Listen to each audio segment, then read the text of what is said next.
obviously enjoying yourself. You're a I'm happy guy. I'm having a good time. For a super successful guy, you seem completely balanced and happy. There are things that you just cannot get away from that you hide right behind. But and for the most part, I did some smart stuff. Moved my whole family lives with me, so I don't have to worry about my father, my mom live with me. Oh, that's great. Yeah. And I was adopted 7 months, so me and my biological mom, are crafting our relationship now in the latter stages of her life.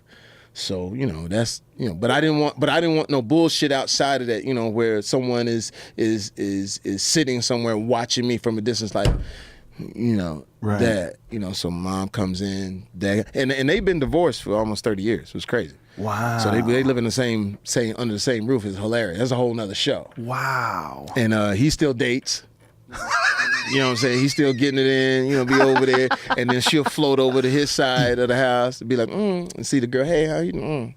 How are you? How's yours? Who is this? Wow.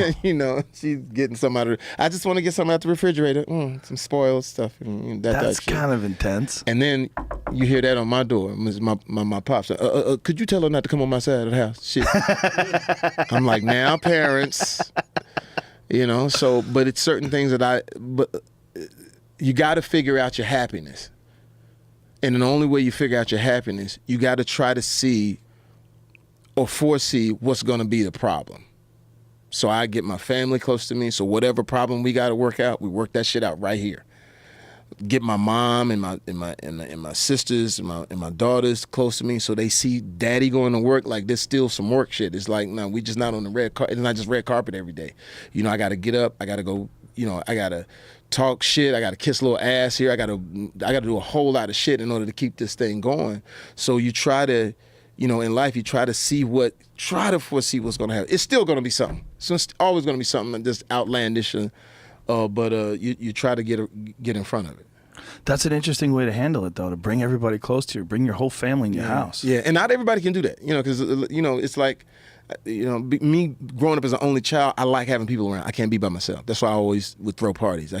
I would kidnap people. Like, people come to my house, I'd be like, why you gotta leave, man? Chris Brown, just stay, man. I got a room. Floyd, man, stay, man. Where you? Because I just wanted people. Right. But now having my family around, you gotta do it. But like I said, not everybody can do it because it's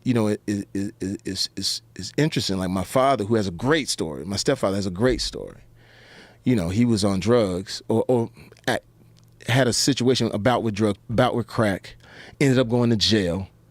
I wrote him one letter. I said, you get out, I'll save your life. Because I didn't like writing letters to people in jail. I didn't like going visiting people in jail. He gets out. This is around just before 9/11. And then my stepfather was incredible in my life because he taught me how to play tennis. So back in the 70s, in the 80s, he was like playing tennis. I was like, wow, I never seen a black dude play tennis.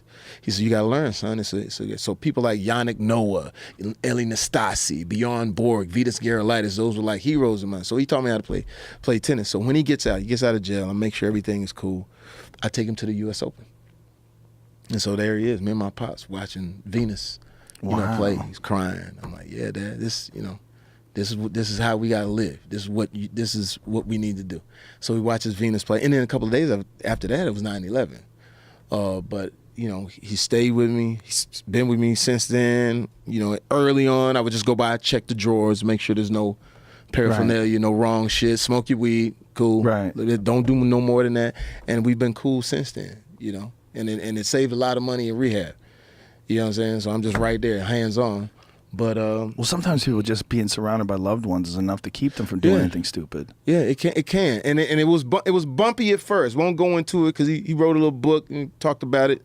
It was bumpy at first because when he first got out, I did some shit for him, got him a car, whatever. He relapses, car gone, he's back in. So it was a couple little things that we had to work out. But now, to see him now, like we